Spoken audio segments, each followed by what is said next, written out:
You know, I can still pinpoint the precise moment my entire world just came apart at the seams. It was supposed to be one of those golden, picture-perfect occasions, the kind of milestone that couples are meant to treasure, to talk about for ages.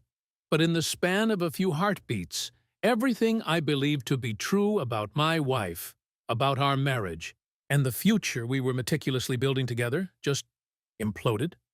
We'd been married for 6 years. A lifetime, really. In some ways, it felt like the blink of an eye. In others, an eternity. I'd met Anna back in college, and man, she was the whole package. Genuinely kind, whip-smart, and beautiful in this effortless way that just made heads turn. Without her even lifting a finger, everyone pegged us as the perfect couple.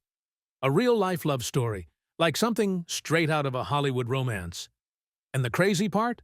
I bought into it completely. God, what a colossal fool I'd been. It all went down on a Sunday morning. Anna suddenly blew into our living room, a torrent of tears streaming down her face, but with a smile so massive it looked like it might split her cheeks. I was in my usual weekend spot, just lounging on the couch, a half-opened newspaper resting on my lap, and a cup of coffee in hand. It was one of those lazy, peaceful mornings you absolutely take for granted until they're gone for good. "James," she managed to say, completely out of breath, her voice trembling with some powerful emotion. "James, I'm pregnant." For a second, I just froze. Time stood still. At first, I was just completely stunned. But then this wave of pure elation washed over me. I shot up from the couch and pulled her into my arms, laughing like an idiot as I spun her around the room. We'd been trying for months, you see. She'd cried on my shoulder more times than I could possibly count, whenever those damn pregnancy tests came back with a soul-crushing negative. And now, finally, she was carrying our child. The baby we had both desperately yearned for. Or so I was led to believe. "We're going to be parents," I whispered into her hair, my heart practically swelling out of my chest with unadulterated joy. Her tears just flowed harder than, "I'm so happy, James. You have no idea what this means to me." And I believed her. Oh, I believed every single syllable that left her lips. For the rest of that day, I couldn't wipe the stupid grin off my face. I went all out and cooked her favorite dinner, a hearty lasagna with way too much garlic bread. I even poured her sparkling water into a fancy wine glass, and we pretended it was champagne. We celebrated our little secret, just the two of us. It was, without a doubt, one of the happiest days of my entire life. But that night, well, that night was when the first hairline cracks in my perfect world began to show. Anna was out like a light pretty early, curled up right beside me in bed. But me? My mind was racing 1,000,000 miles a minute. I was way too buzzed with excitement to even think about sleep, already daydreaming about the future, thinking about names, planning out nurseries, picturing family road trips. I honestly don't even remember what possessed me to do it. But I reached over and picked up her phone. It was lying on her nightstand, screen down. Look, Anna was never the type to have secrets, and I've never been the kind of guy to go snooping. But something about her emotional outburst earlier, that raw, overwhelming flood of tears, it just hadn't felt quite right. There was something off. I know how this paints me, right? Like one of those paranoid, insecure husbands who can't trust his own wife. I swear, I had never once checked her phone before in all our years together. But that night, I just had this gut feeling, this deep, unsettling premonition I couldn't ignore. The phone wasn't even locked. I swiped up, and the very last message she'd received popped up in a little notification bubble at the top of her screen. It was just a single, devastating line that changed absolutely everything. "Does he know it's not his?" My stomach dropped straight to the floor. For a dizzying moment, I thought I had to be hallucinating. My vision went blurry, a high-pitched ringing started in my ears, and my whole body went ice cold, like someone had just dumped a bucket of Arctic water over my head. My hand shaking, I slowly opened her text messages. The message was from a contact saved simply as Jake. I didn't know anyone named Jake, and judging by the dozens upon dozens of messages they'd shot back and forth over the last few months, I wished to God I never would. I scrolled through everything. The flirty banter, the inside jokes, the clandestine plans to meet up whenever I was safely at work. And then I saw the pictures. My wife, my Anna, in cheap-looking hotel rooms with a man I'd never seen before, smiling and laughing in his arms. My hand was trembling so violently I could barely put the phone back down. I glanced over at Anna, sleeping so peacefully beside me, completely oblivious to the Category 5 hurricane that was raging inside of me. My jaw was clenched so tight I thought my teeth might shatter from the pressure. I felt nauseous, betrayed, and then something else entirely. Determined. I knew, right then and there, that I couldn't confront her. Not yet. Not until I had proof. Solid, ironclad, undeniable proof. If she was really carrying another man's child, she wasn't going to get the chance to lie her way out of it. Not this time. For the next week, I played the part of the doting, expectant father to absolute perfection. I smiled whenever she chattered on about potential baby names. I nodded along when she asked for my opinion on nursery color schemes. But while Anna was blissfully preoccupied with picking out prenatal vitamins, I was busy with a project of my own, hiring a private investigator. His name was Ron, a gruff, no-nonsense guy in his 50s who looked like he'd seen it all and then some. When I laid out the texts and pictures for him, he just slowly shook his head.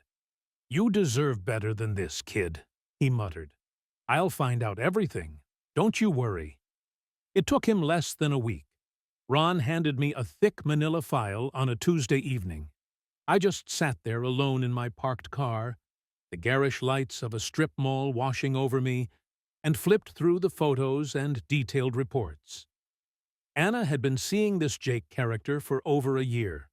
A full year. They'd apparently met at her gym. He was a personal trainer, tall, tanned, and muscular, in a way I knew I'd never be. I hated him instantly, viscerally. But then I got to the kicker, the final nail in the coffin I never saw coming.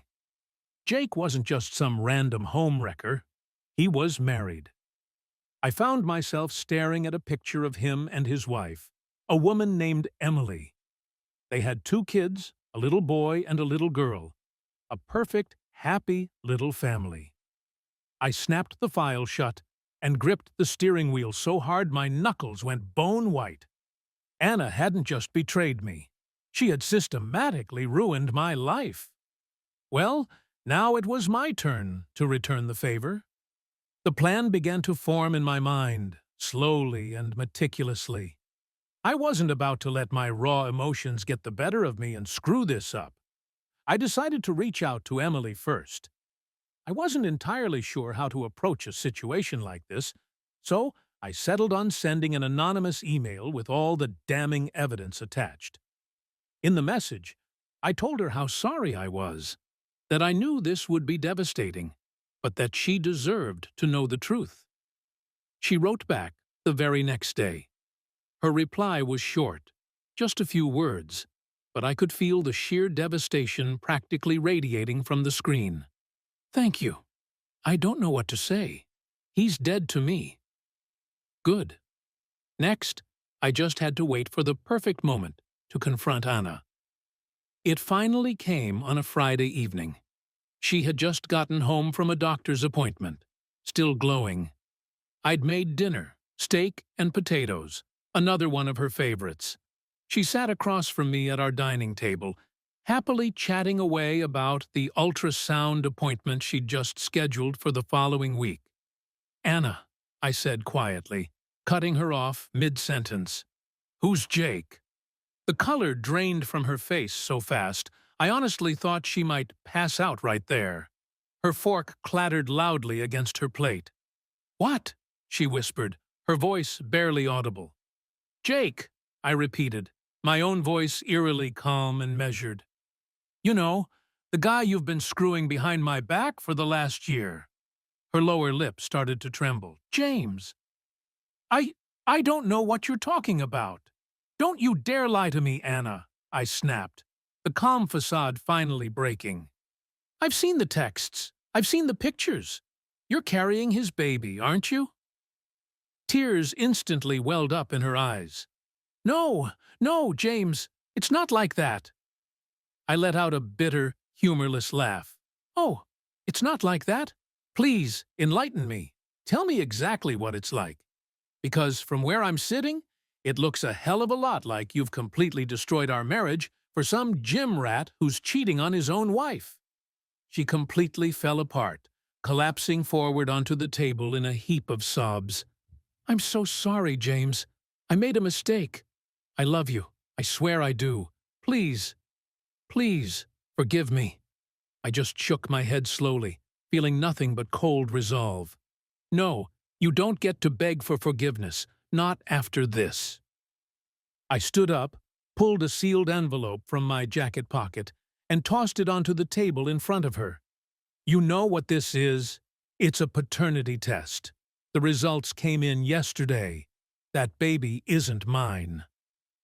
Her scream echoed through the house, a raw, guttural sound full of pure despair. She clawed at the envelope, ripping it open with violently shaking hands. When her eyes scanned the results, 0% probability of paternity, she just crumbled to the floor, sobbing uncontrollably. I didn't feel a shred of pity. Not anymore. "Oh, and one more thing," I said, my voice as cold as ice. "Emily knows, Jake's wife. She's filing for divorce. Looks like you won't be playing happy little family with your gym buddy after all." Anna stared up at me from the floor, her face a grotesque mask of mascara and tears. "You ruined everything," she choked out. I actually smiled. "No, Anna, you did." With that, I turned around and walked straight out the door. I didn't even look back. The divorce was quick. Painless, for me at least. Anna didn't fight me on anything. She couldn't. The guilt was clearly eating her alive. Last I heard, she'd moved back in with her parents.